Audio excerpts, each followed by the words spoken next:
Holly. I am back yesterday when I did my video. Well, let me start off with I'm an independent Stampin' Up! Demonstrator in the city of Rochester Hills, Michigan. And on Wednesdays, I come here live. And today I know is not Wednesday, but when I was here yesterday for my craft along, I mentioned to you that I had done a catalog copycat and made this box. And it was a little too detailed to share with you yesterday during my craft along. So I thought I would pop on today and just kind of share with you how I made this box. I think this is just gorgeous. Yesterday we used the You Are Beautiful stamp set for my craft along with Chris, and that is posted on this page. If you missed it yesterday, I encourage you to go back and check out the replay of it.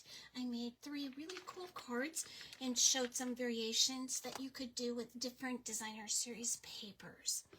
So we are going to start off. I used the acetate sheet that comes in our photopolymer stamp sets to make a little lid for this box. And then we have this really cool little card. This card is like the perfect size to put in with a gift card in a little gift bag. And so I did that. This bottom part is actually one of the Scalloped gift card boxes. Okay, and it's a gift card, I guess that's what it's called, Scalloped gift card box, and it is in our current catalog, and it is on page 28, and they are $7 per pack, and there are 10 of them in a pack. And what I did was I simply cut this top part off. So I just put this on my my trimmer and cut that part off, and that gave me this. And I colored it using my blending brush.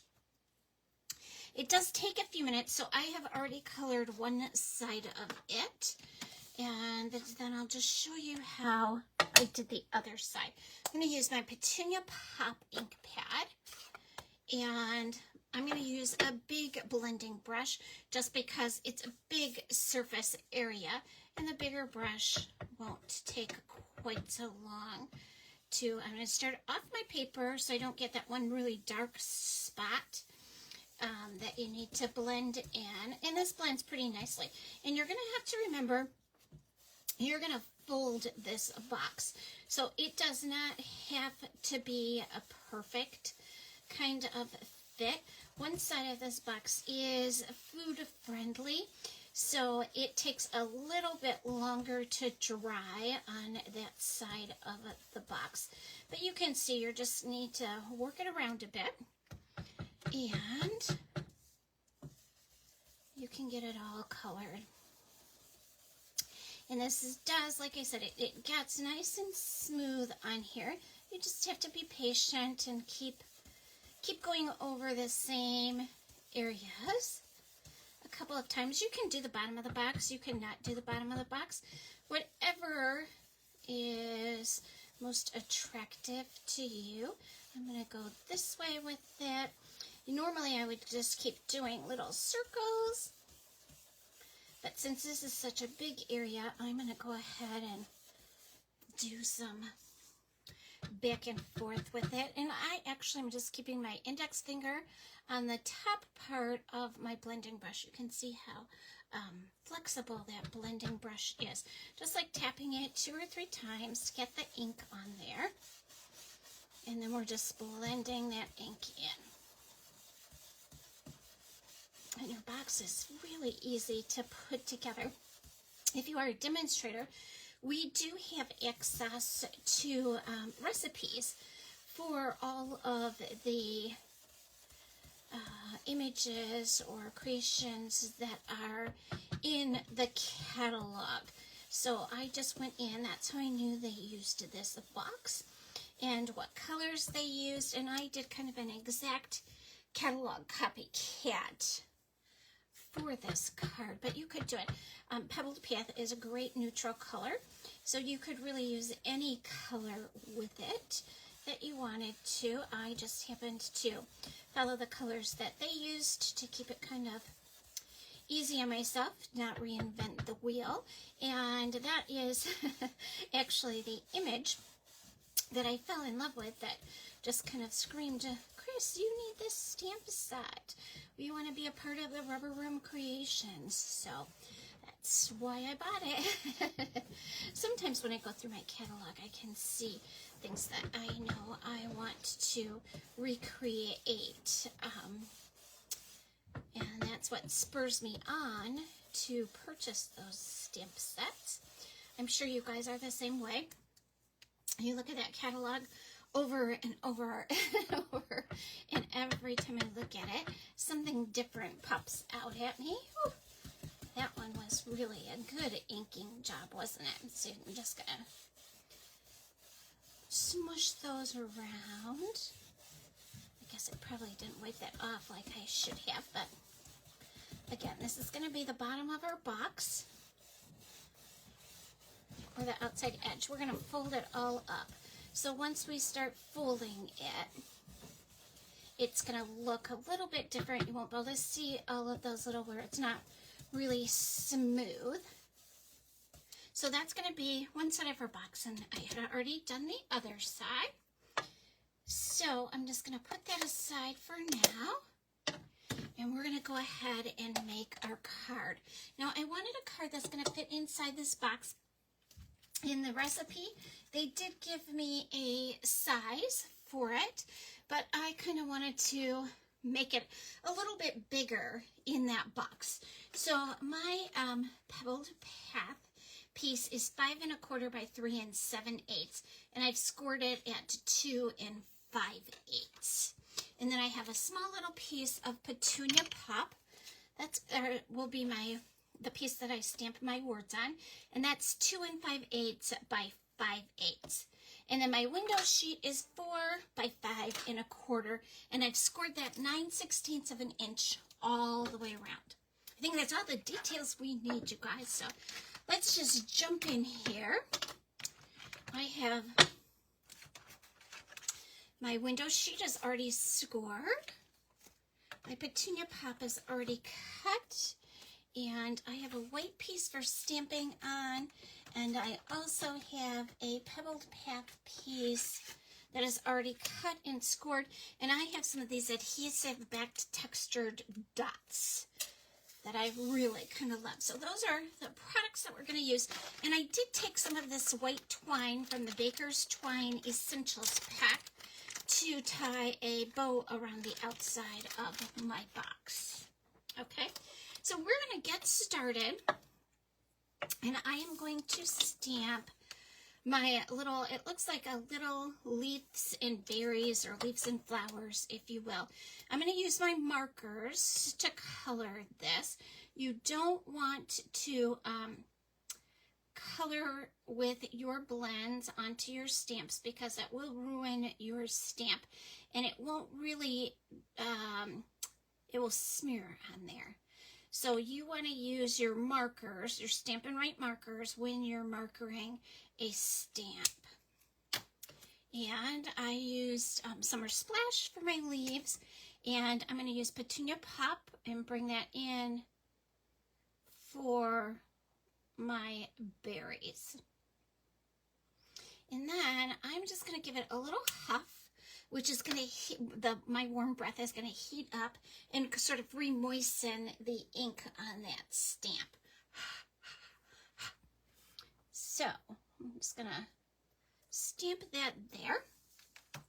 And I'm going to bring my snips in and just cut this piece off. We are going to fancy cut that in just a minute, but I have some embossing that I'm going to be doing. So I am going to bring in my embossing buddy. This is embossing with heat embossing. So I'm going to bring in my embossing buddy and just smooth that over my basic white cardstock, and also my piece of Petunia Pop cardstock.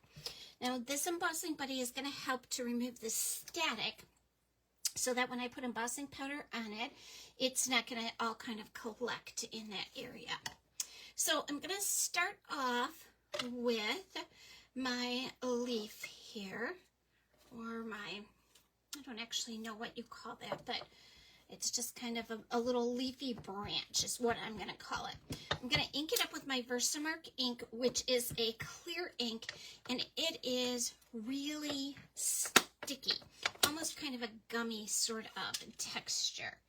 So I'm just going to stamp that onto my basic white, and then I'm going to take some some gold embossing powder, and I had a little spoon here. Oh, here she is. I just like kind of go to the Dairy Queen or whatever your favorite ice cream store is, and they have those little tester spoons, and they are always willing to give me a couple of them. So I'm just going to sprinkle my gold embossing powder on there. And I do have a little tray that I normally would sprinkle my, I can see I didn't get my powder really good over here, so I'm going to give it another little sprinkle. I'm just using a coffee filter because when I use my tray, I like to clean it out between colors, and I'm just going to quickly do this demo, and I didn't want to have to take time to clean it and all of that. So I'm going to make sure I have my gold embossing powder everywhere. And I'm just going to kind of flick it. You can flick from the front or the back. It doesn't really matter. And I'm not really, I don't want to take my brush and brush it all up because I am going to fancy cut that image out.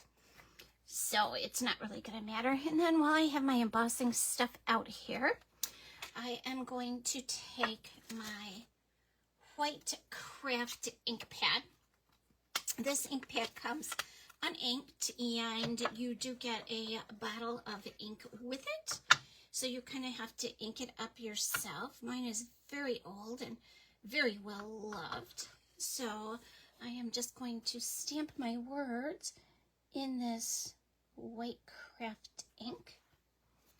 And then I'm going to use some white embossing powder for it. Okay. So again, I'm just going to bring my coffee filter in here and my white embossing powder. And I'm just going to sprinkle some white embossing powder on top of it. And this one's going to make a little more difference because I'm not cutting it out. So I want to be really certain to get all of my little white flakes off there. Okay? And then I'm just going to toss that back in there. Okay, and then get all that little excess off there. Your embossing kit actually comes with these little tweezers, and I'm going to hold my words with these tweezers, and that way I'm not going to burn my finger, and it's not going to go flying around my stamping surface here. So I'm just going to turn my embossing tool on.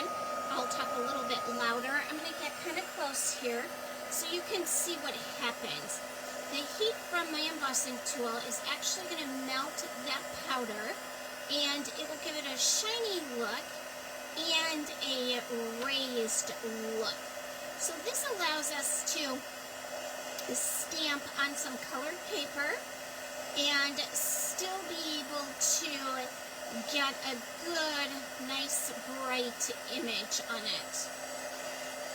And you can see it's just kind of, as I move my heat tool along, It's just melting that powder. And when it gets, you can tell when it's melted because it gets very shiny. Okay? And I am going to bring in my leaves, and I'm going to go do the same thing. I'm going to kind of hold it close so you can see what's happening as it heats up. I do have a piece of cardboard that has tin foil on it. So when I'm doing multiples, I will heat it while it's on the tin foil, which heats it from the bottom and the top at the same time. So it kind of gives it the effect that you would have if you preheated an oven.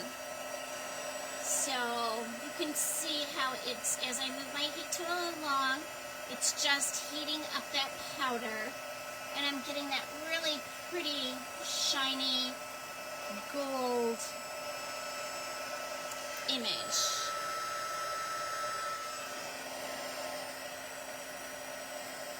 And you do, this heat tool will get hot, so you don't want to put it right on top of your paper.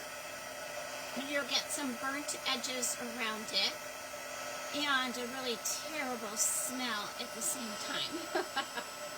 So let's get our little stem down here. I don't know why I keep dropping it. Okay, almost done. And you can see how shiny it is now.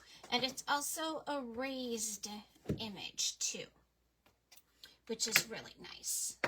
Okay, so now I am just going to quickly trim around my image. And again, if you were watching yesterday, these are really quick and easy images, all of them, to cut around. This stamp set is a standalone stamp set. It's $24 and it is gorgeous. I love the sayings in it. They are so inspirational. And I love fancy cutting also, so I don't mind a stamp set that doesn't have dies or punch coordinating with it. It does take a little bit longer. The dies and the punches and all of the coordination are probably the biggest thing that I love the most about Stampin' Up! Is I don't have to reinvent the wheel ever. They give me a list of colors that coordinate with all of the DSPs that they have. Their dies coordinate with their stamp sets. Punches coordinate with stamp sets. Their beautiful color families coordinate seamlessly with each other.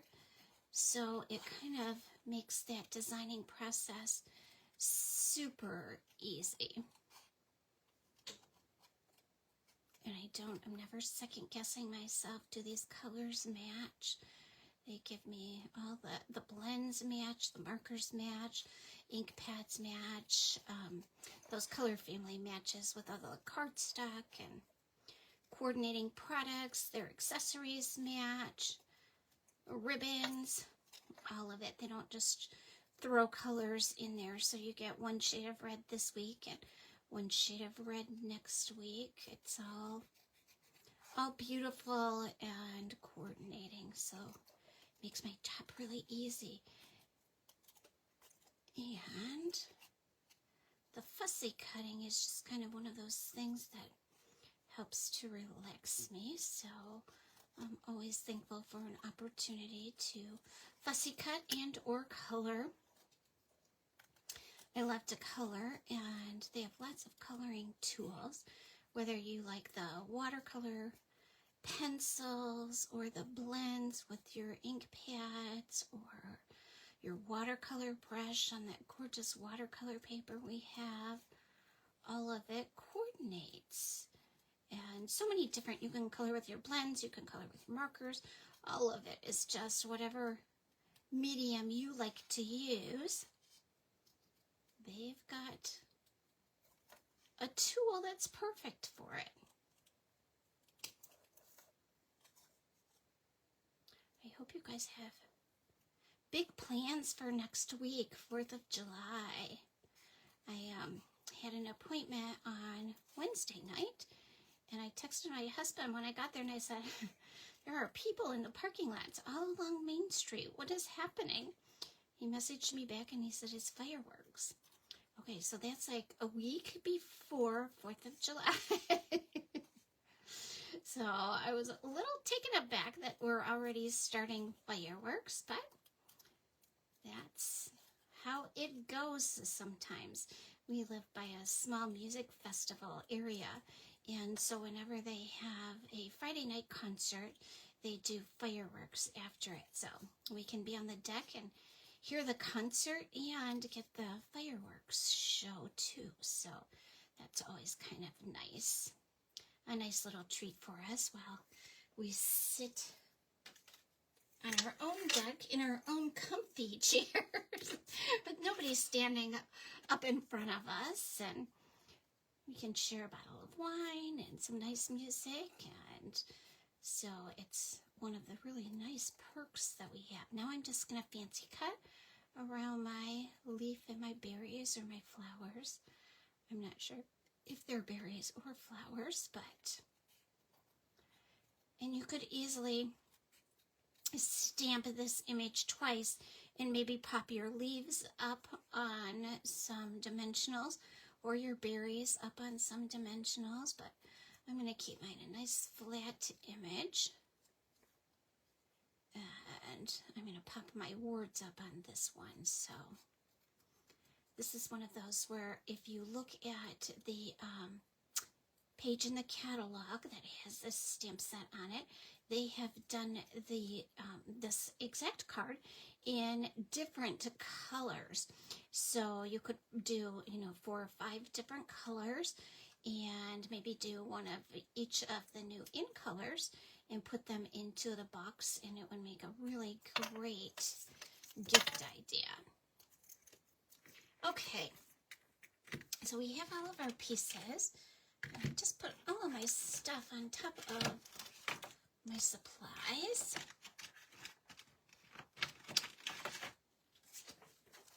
Okay, so I have my cardstock here, and I'm just going to fold it on that score line.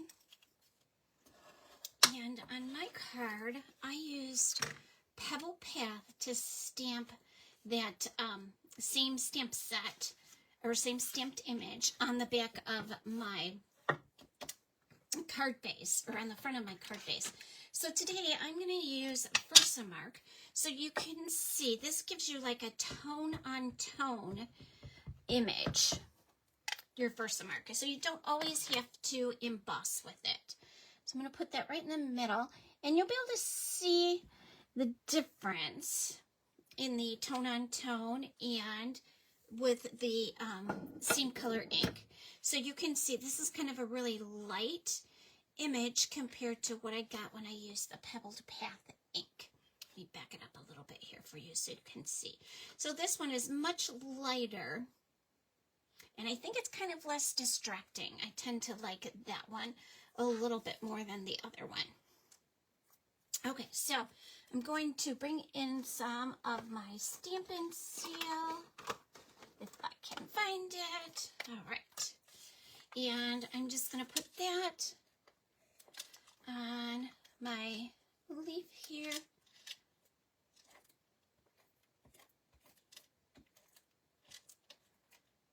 And you don't have to be really particular about how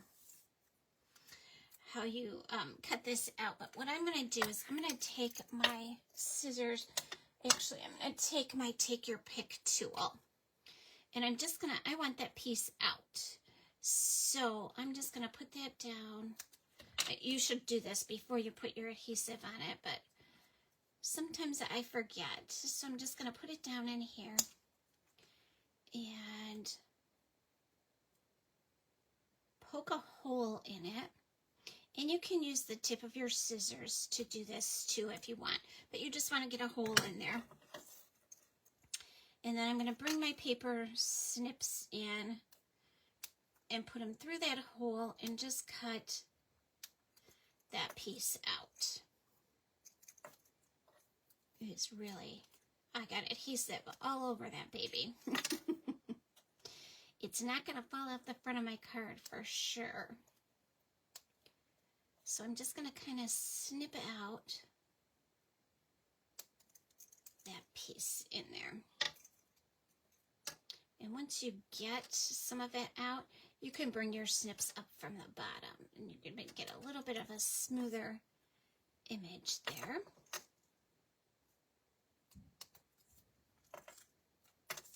And I'm just going to come around this way a little bit.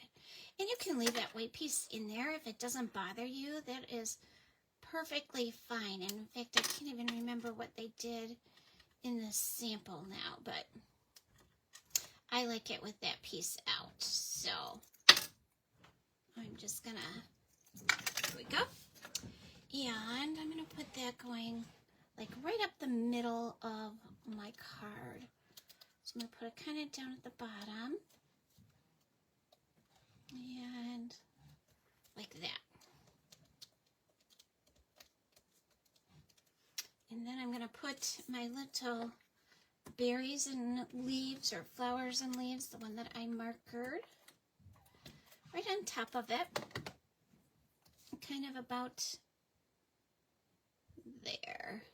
I want to be sure I leave room for my words. And I'm not liking the way the bottom of that is sticking up. So I'm just going to go ahead and put a little glue dot under there. Just going to take a little glue dot on my snips and press it right under there. And that will hold that piece down. All right, and I'm going to lift my words up on some dimensionals. And I know I have some here. These will work. I have just kind of the edge around my dimensionals left on this piece. So I'm going to pop that up. I can see I'm going to have to cut this one. And you just trim those and they can be like the perfect size for what you need. Okay, and your back peels right off. And then this is going to be just lifted up kind of right in the, about a third of the way down maybe. Isn't that so pretty? I just think it's so gorgeous. I'm going to add a little bit. I think I'll add 3 of these adhesive back textured dots.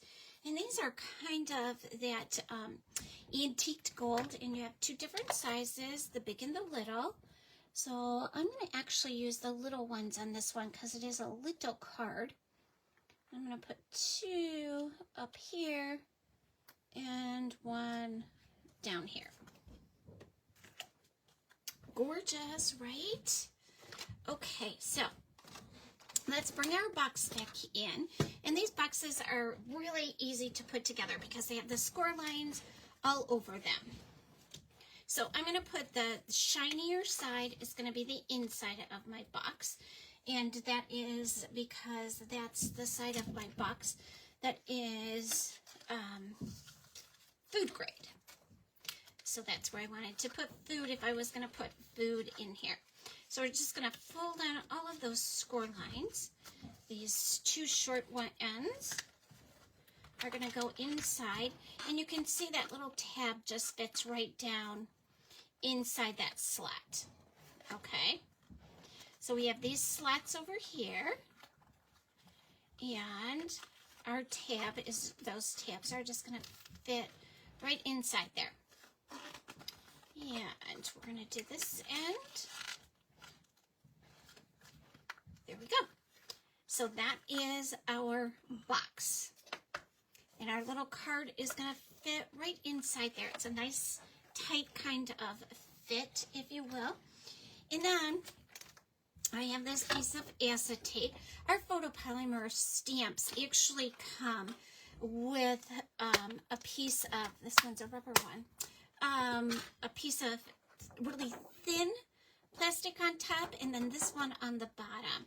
And so I take this one out and I use it for things like this. So I already have my box scored, and I'm just going to kind of miter my little corners here, and I'm going to cut each of those corners out. So I'm just going to have them cut at an angle, and that's going to let it slide in and out of the inside of the box. And I don't normally cut 1/16 of an inch, but I did on this one just because I want it to fit tight on the inside of my box. I don't want it to fall in. And I don't want it to go over the outside of my box either. Okay? So then I'm just going to fold and burnish on my score lines. And I'm kind of holding it up so that I can see where my score lines are, because it is clear. So they are a little bit harder to see than they are, say, on my box. So I'm just going to give them that first fold while I'm holding it up and can see where my lines are. And then I'm going to put it down and bring in my bone folder and give them a really good crease. And this acetate that comes, we also sell window sheets, so you could do it with a window sheet, which is perfectly fine, but I don't, I like to recycle, reuse, so this is a perfect way for me to get another use out of the packaging for our stamps. So there we go. I'm just going to kind of pull those out a little bit, and it's going to fit right inside my box. So I get a nice tight fit in there, and then I am going to take some of this twine and just wrap it right around. I'm even going to leave it on my spool until I get my bow made and it all set up in here. Again, you guys, this stamp set is really like a must-have. This is like such a cute gift idea, and any of the cards we made yesterday would be a great coordinating card to use as a gift with this one. Just gonna kind of pull those down, and I think in the sample they used a crumb cake ribbon here, and I'm not sure what they did for a lid, or even if there was a lid, but check out the sample in the catalog. It's on the same page as the You Are Beautiful stamp set. So we have that gorgeous box and then the beautiful card inside. So I'm gonna pop down here really quick and see if anybody has any questions at all before I hop off. Arlena, you could use the craft knife to go there, take your pick tool, cut out pieces. What a great idea. That is, I'm going to have to remember that, because that take your pick tool has that craft knife tip on it that we can use. Ooh, thanks so much, Arlena. Thanks for tuning in, and thanks, Bambi. I'm with you. I have burnt my finger a couple times using this heat tool, so these little tweezers are a great thing to have. Thanks for tuning in, you guys, and I hope you have a wonderful weekend. Bye-bye.